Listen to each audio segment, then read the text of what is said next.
Ceritanya awalnya gue ditaruh shift malam sih ya karena gue ada miss sama si senior ini bang. Ya menurut gue dia nggak cengli lah, aturan kerja kalau kayak gitu buat gue basi bang.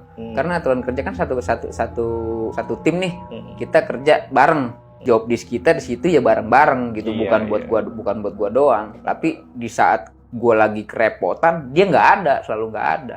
Salah satunya ya itu yang gue disuruh sama pasien yang udah meninggal, disuruh beli teh itu bang. Pengalaman horor gue waktu gue kerja di salah satu rumah sakit di daerah Jakarta Barat, tepatnya di tahun 2017 bang. Jadi sebelum gue cerita kerja gue di rumah sakit, sedikit gue ceritain background belakang gue bang. Jadi pada saat itu gue tuh orangnya ogah kerja bang, malas kerja, iya. Jadi gue mau nih dapet duit tapi secara instan, bukan cara kerja kita sebulan gajian gitu ya kan. Gue nggak mau itu bang, tadinya ya kan. Di situ nemu fase kayaknya gue harus keluar nih dari zona nyaman ini, gue bilang. Karena gue nggak mungkin berkembang kalau gue masih dalam circle ini. Gue bilang atau circle tongkrongan gue yang bisa dibilang ya naga hitam semua isinya. Akhirnya gue ditegur sama nyokap gue, kata nyokap gue, lu nggak capek hidup gini tiap hari, pulang pagi bangun malam, lu pergi lagi, pulang pagi bangun malam pergi lagi. Emang lu nggak ada niat buat masa depan yang lebih cerah? Kata orang tua gue. Dan di situ buat gue pukulan bang, bahasa orang tua gue begitu. Dan orang tua gue ngomong, lu tuh anak laki gue satu-satunya yang gue harapin lu. Gitu. Kalau lu terus seperti ini, gimana lu mau nyenangin keluarga lu? Terus ngiyeng tuh bang, omongan orang tua gue di kuping gue. Orang tua gue ngomong bener juga, gue anak laki satu-satunya ya kan. Sedangkan umur gue udah mulai beranjak lah. Pada saat itu umur gue 23-24 ya kan. Yang dimana teman-teman gue pada saat di usia segitu dia udah ada yang usaha sendiri, udah ada yang jadi karyawan tetap, udah ada yang beristri gitu ya kan. Dan sedangkan gue masih duduk di balai itu aja bang, gitu. Dengan cara cari duit instan. Dan gue keenakan nganggur. Sempet gue berpikiran gue nggak mau kerja yang gajinya bulanan, karena gue udah terlarut sama dunia hitam gue yang itu bang. Saking enaknya gue dapet duit begitu kan. Singkat cerita, waktu itu tepatnya malam minggu, anak-anak rame nih di rumah gue nih bang, lagi pada ngopi, main gitar gitu ya kan. Abang ipar gue datang nih, yang gue bilang dia kerja di rumah sakit sebagai dandru. Abang ipar gue datang ke rumah gue, ngeliat gue lagi pada nongkrong. Abang ipar gue sempet, kerjaan lu per tiap hari kata dia, ngumpulin orang, gitar-gitaran kata dia. Lu lihat nih mata malu, dia bilang kata dia kan. Ya gue situ dia bang gak ngejawab. Terus abang gue dari situ pas habis ngomong gitu nawarin, lu mau kerja gak? Gue bilang kerja apaan? Abang gue jawab, udah intinya lu mau gak? Kalau lu mau besok lu urus IP. Nah itu malam minggu abang gue ke rumah gue. Akhirnya gue tanpa pikir panjang gue jawab, iya udah bang, iya. Karena gue pikir nggak apa-apa lah, apapun kerjaannya yang penting gue keluar dari zona nyaman gue. Gitu kan. Gue ngurus IP. Seninnya gue berangkat nih ke rumah sakit itu bang. Ngelamar, gue berangkat jam 8 sampai rumah sakit di daerah Jakarta Barat jam 9. Gue ketemu HRD-nya. Kebetulan HRD-nya ini teman dekat abang gue. Karena abang gue di situ kebetulan ada jabatan juga kan. Jadi dengan gampangnya lah gue masuk situ, nggak kayak orang-orang gitu gue harus nunggu dulu atau gimana dulu gitu ya kan. Jadi gue langsung, ya udah, kamu siang ini kerja siap gak? Dia bilang kata dia kan. Gue jawab di situ, belum siap pak. Mungkin kalau besok saya siap. Karena kalau sekarang persiapan saya belum matang, saya belum cukur rambut. Kan di situ kan groomingnya harus dipakai bang. Kayak rambut harus rapi, kuku harus bersih gitu kan, pakaian harus bersih. Gue bilang, kata si HRD-nya ini, ya udah. Besok kamu masuk jam 1 ya, shift 2, dia bilang kata dia kan. Besok, nah hari Selasanya gue datang ke sono. Jam 1 gue masuk ke ruangan HRD gue minta tugas gue di mana. Terus HRD gue bilang, nanti belum dapat tugas karena kamu baru, jadi belum dapat area. Nah untuk sekarang kamu ikutin senior kamu dulu aja nih untuk pengenalan area, dia bilang kata dia, sama rutinitas yang setiap hari dijalanin gitu ya kan. Oke, akhirnya briefing. Nah gue digandengin sama temen gue yang namanya Sony nih bang, yang jaga di lobi. Oke. Oh maaf bang, mohon maaf bang. Sedikit gue denahin dulu nih tentang rumah sakit yang gue kerja.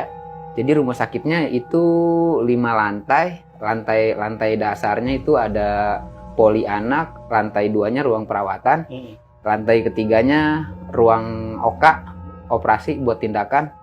Terus lantai keempatnya ruangan kayak kelas 1 lah, perawatan yang kelas 1 gitu ya kan.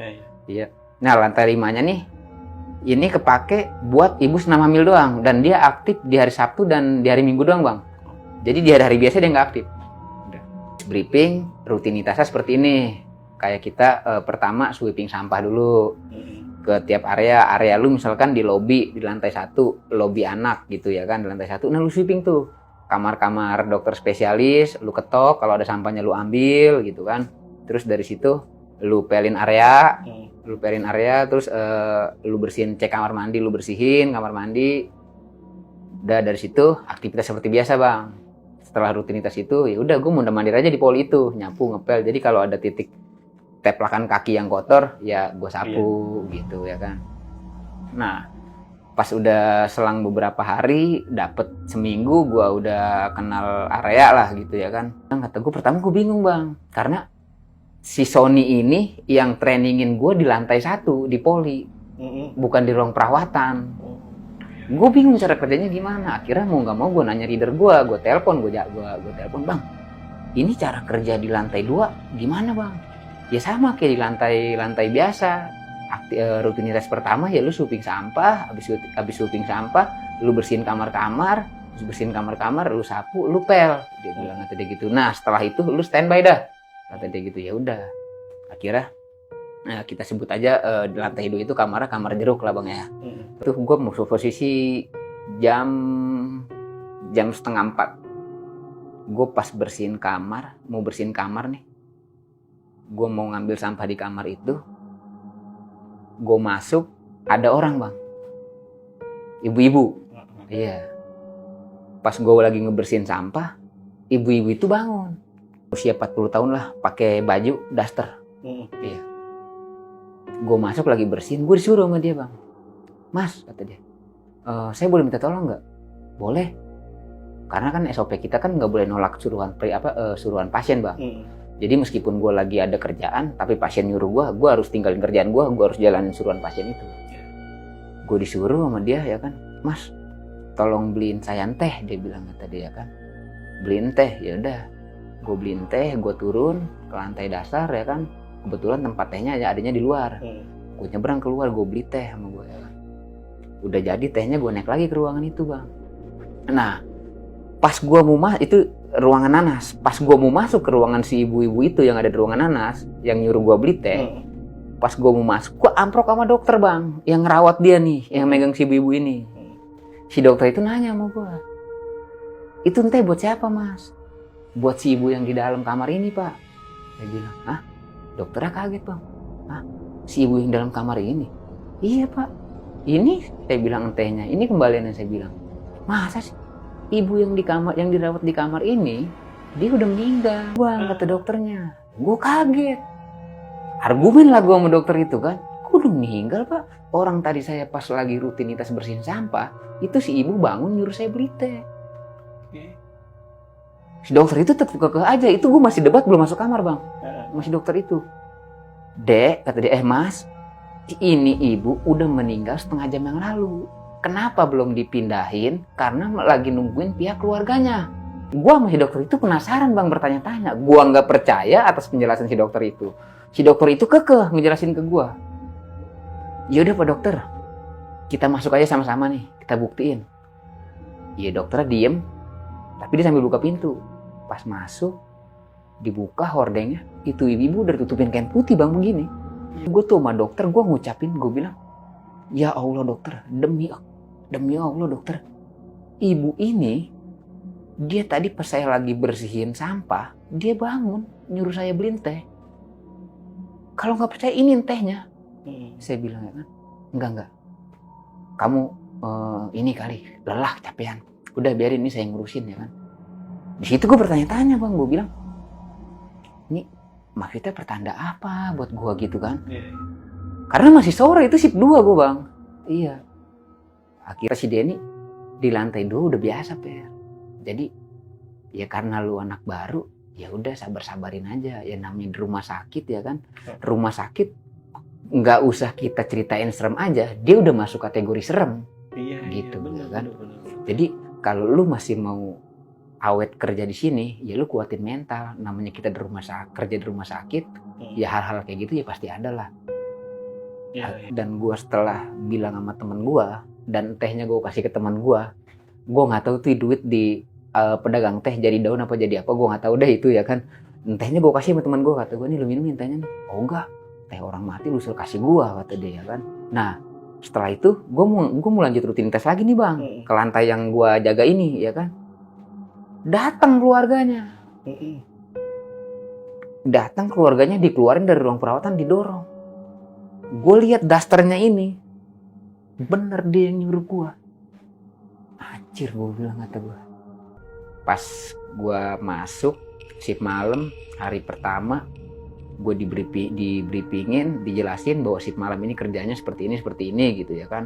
Yang penting utamain ruang perawatan sama MR. MR tuh ruang rekam medis, karena kan banyak kertas-kertas kotor. Nah itu sering banyak banget komplainan dari situ.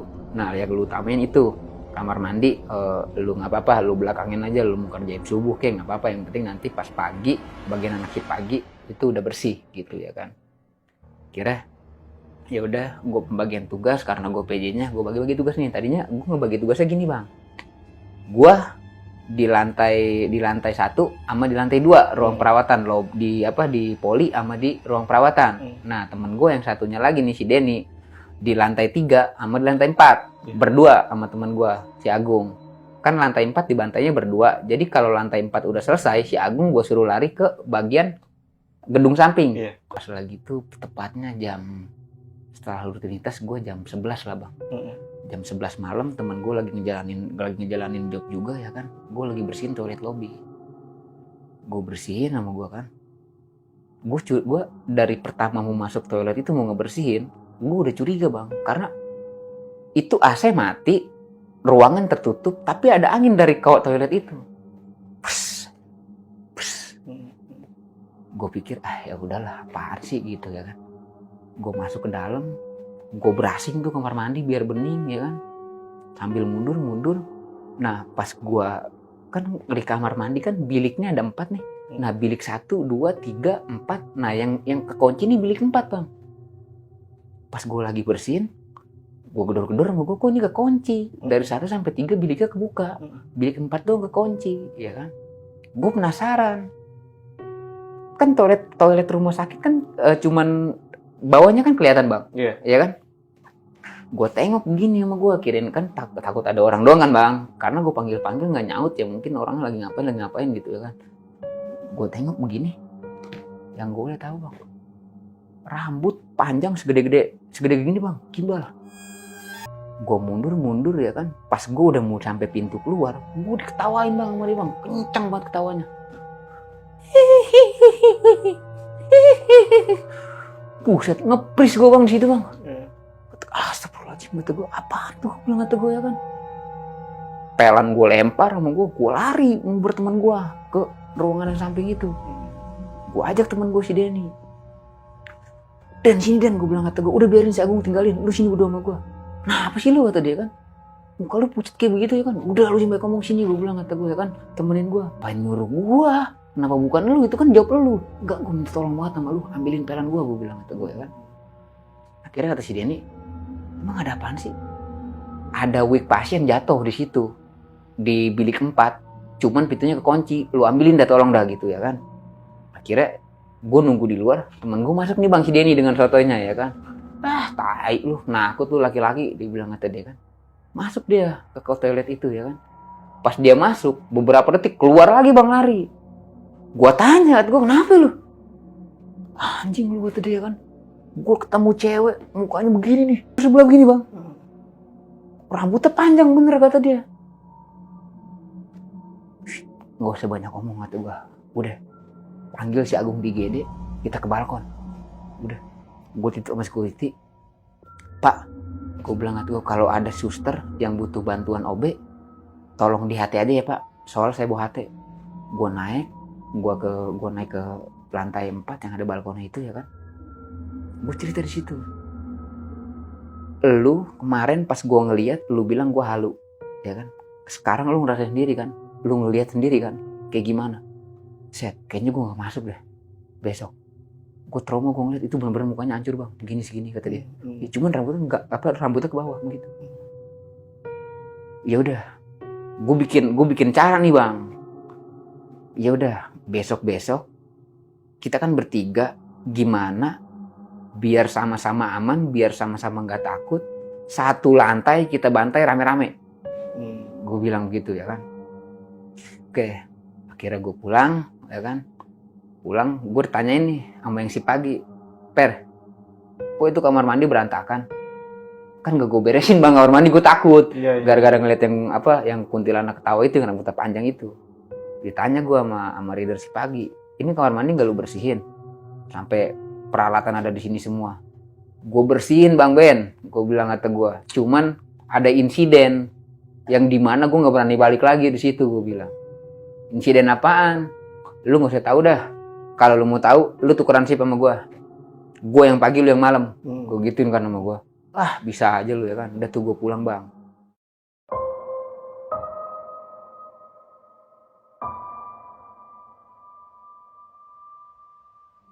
Gue pas briefing gue udah curiga bang. Jadi gimana ya, HRD gue kayak, gue kan udah nolak nih buat ditugasin di lantai 2 karena gue pernah nemuin sosok yang ibu-ibu itu ya kan. HRD gue naruh gue di situ lagi bang. Gue nggak bisa nolak karena HRD yang nyuruh gue. Cuman gue pakai akal bang. Kemarin kan udah kita omongin, gue bilang kata gue, satu lantai kita kerjain bareng-bareng. Gue kerjain lah bareng-bareng, dari lobby gue kerjain bareng-bareng sama gue. Naik lagi ke lantai 2 gue kerjain bareng-bareng sama gue. Naik ke lantai 3 gue kerjain lagi bareng-bareng sama gue. Lantai 4 gue kerjain bareng-bareng. Sampai ke lantai 5 bareng-bareng. Udahannya gue standby di balkon. Nah tiba-tiba gue di HT. Mas Obe lagi di mana? Kok nggak ada yang kelihatan satupun, kata dia ya kan. Ya, gue jawab karena gue pernah jawab ya bang. Lagi nyantai apa komandan? Di mana? Biasa di tempat tersembunyi, gue bilang kata. Turun deh tiga-tiganya ke bawah. Berasing nih lantai, dia bilang kata dia kan.